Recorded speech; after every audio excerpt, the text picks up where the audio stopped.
Some of the most popular trade shows and conferences attended by international managers today are in domains such as digital technologies, smart cities, security, green energy, tourism and entertainment.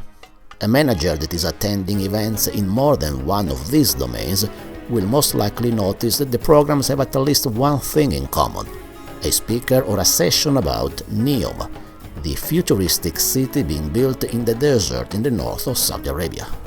This is exactly what happened with Expo Vista TV in the last 12 months. From online conferences about hydrogen to the global trends emerging at the World Economic Forum, we found that representatives from Neom were part of the programs at all of these events. Not bad, considering that this is a city that was presented just as a vision way before any excavator moved to the area. The project, or more precisely the vision of this project, was illustrated in October 2017 at the Future Investment Initiative Conference in Riyadh. It was introduced as the world's most ambitious project, a destination of the future, a vision to design a better way of life with a blueprint for sustainable living. Just picture a mega digital oasis in the middle of the desert. There are many opportunities that we're working on, and we try not to work only with the dreamers. This place is not the place for conventional people or conventional companies. This is a place for dreamers that want to create something new in the world. Those who cannot dream should not negotiate with us, should not come to Neom. We only welcome the dreamers who want to reach to a new world. 5 years later, in spite of the tragic events that brought criminal accusations from civil rights organizations and protests by the international community, not to mention a pandemic, a war and a global economic crisis, the city is not putting a limit to its ambitions. On the contrary, the city is getting even more ambitious, for example by setting an objective of 1 or even 2 million residents by 2030. The target being applied is long-term, the 9 million population. That is over 2045. By 2030, there's a minimum target of 1 to 2 million population to be moving to Neom. When you think of that, that is very ambitious, clearly, as is the whole project, but is one that, as I was telling you before, the moment you accept that this is a truly monumental project and ambitious project that's never been done before, and you need to challenge every single physical constraint that you have, I think you can start accepting some of these targets and approach them and attack them with a very different mindset. Also, in a global environment in which managers want to work from home and for less than 5 days a week, and with younger generation showing dissatisfaction with corporate lifestyle and even with technology, Neom and the region around it are experiencing the opposite trends. I think this is a global headwind. I mean, WEF says that there's 4 million cybersecurity professionals that we need yesterday and 4 million coders. But I think we were able to shift that headwind to a tailwind in partnership with you and with you. So the kingdom in the past 5 years, we've jumped as a tech force from 150,000 tech force to 340,000. Just to put this in context, the Silicon Valley has 384,000, but they achieved that in 50 years. So that shows you the rate of speed and change that is happening in collaboration with you. But what's more importantly is the women inclusion story. And I would argue that this is the most audacious women empowerment and inclusion story in the 21st century. We have jumped from 7% women empowerment in tech and STEM to 32%. Surpassing the EU average, G20 average, and even the Silicon Valley average. And it's not a surprise that in terms of women founders, the kingdom today globally ranks #1. So we're doubling down on talent and technology in the industrial metaverse. Just very quickly, how on earth do you do that? It's a remarkable achievement, but I'm curious. 5 years ago, the journey started with Prince Mohammed bin Salman MISC Foundation, in which they have ramped up what we call the Million Lives program, in which we have touched 1 million women and youth, not only in the kingdom, but in the region. And we started with Microsoft. Peggy at that time was at Microsoft. We started right now with Magic Leap and with Siemens and with Ericsson. And that created a movement and a momentum, and a tipping point happened. And this WEF we announced with IBM, with Coursera, reskilling and upskilling with IBM 100,000 folks, and with Coursera 250,000 folks.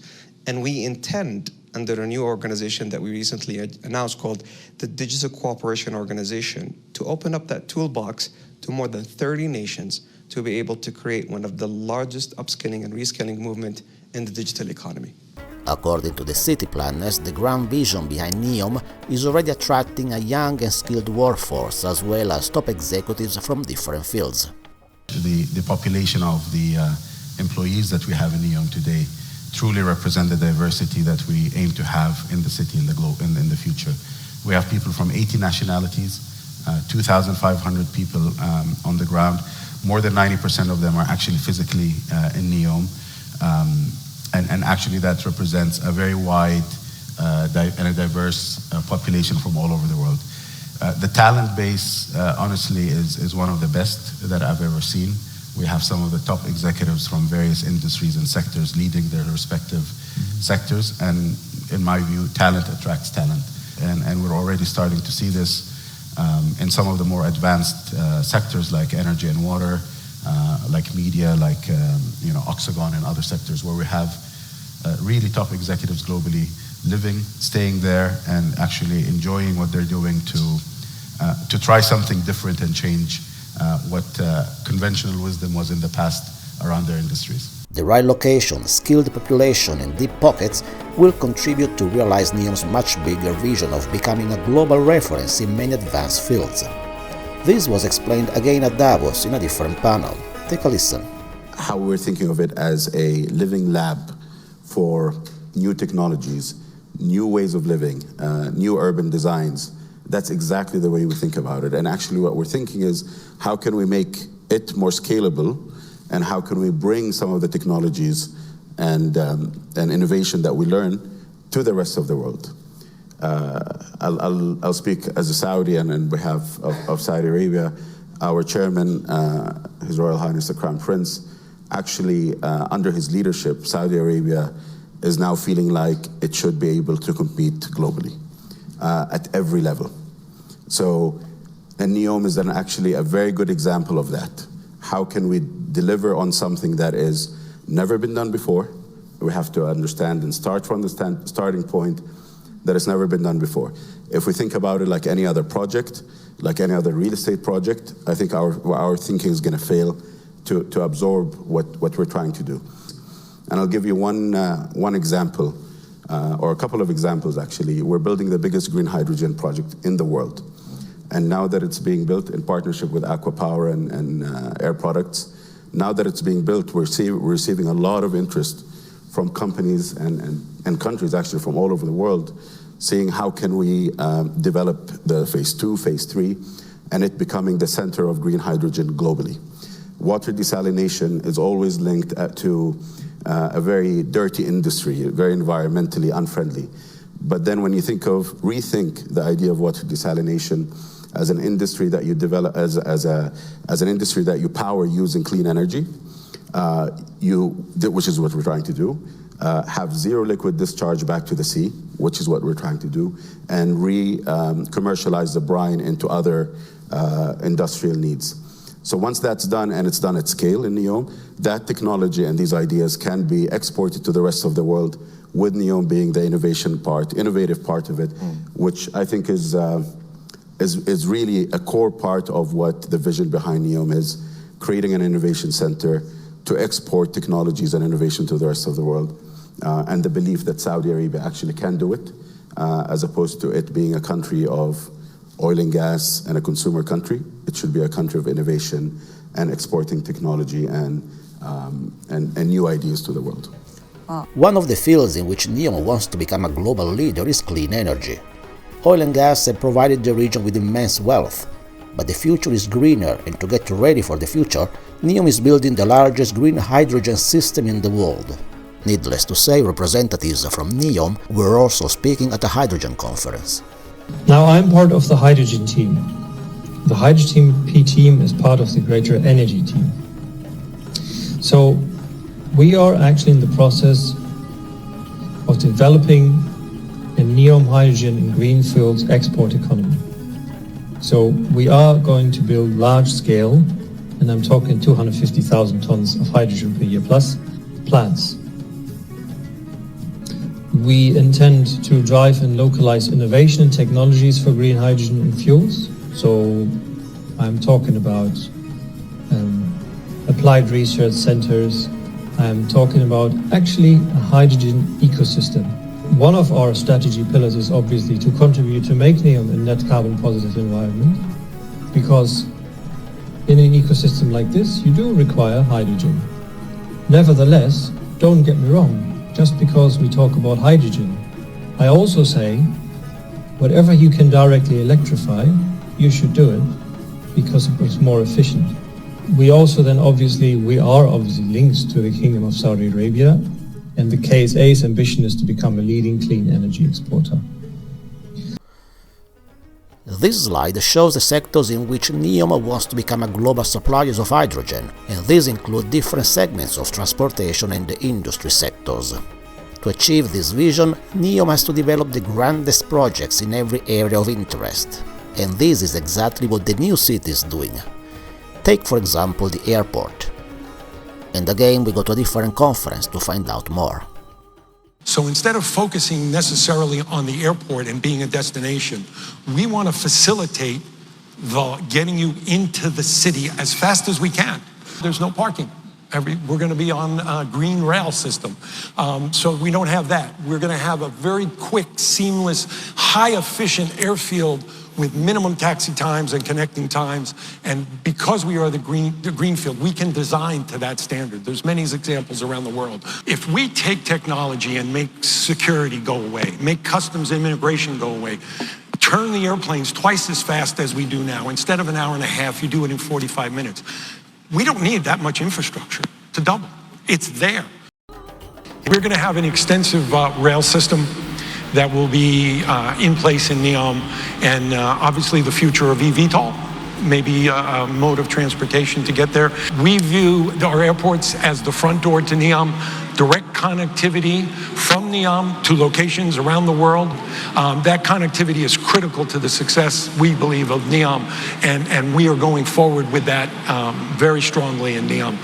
It is difficult to think of an airport without security, but also in this field the designers of the Megacity view airport security as a part of a much bigger picture where everything is connected.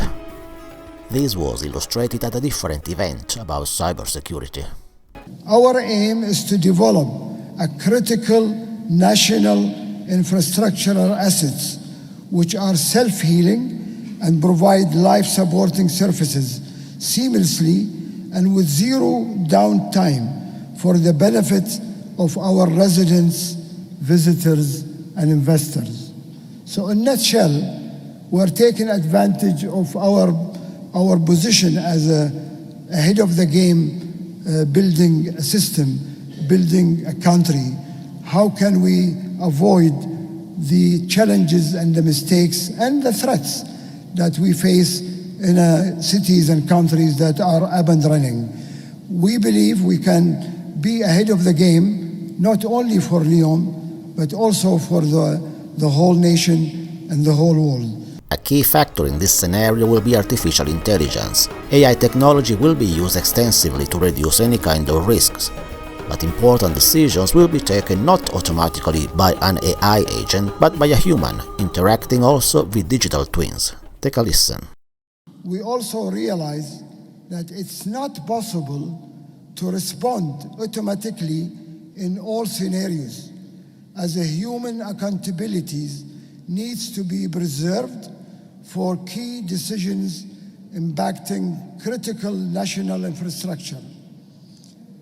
Because of this, we will have a full rule-based cognitive control solution. This will allow Neom decision makers to provide our cognitive security operations to be clear direction on what the AI can do autonomously and what can only be approved by humans, including their level and responsibilities. Our solutions won't stop there, as it will also perform real-time what-if analysis on potential solutions to evaluate the impact of major decisions made by the decision makers in Neom, the future. They will be enforced on Neom. This will be based on a full cybersecurity dedicated digital twin for the city and will allow Neom decision makers to fully evaluate the potential risks of their decisions before giving a final go-ahead. There is no doubt that in the future representatives from Neom will participate to many other events. For those interested in the future of this megacity, the choices are to participate to some of these events or to subscribe to this channel.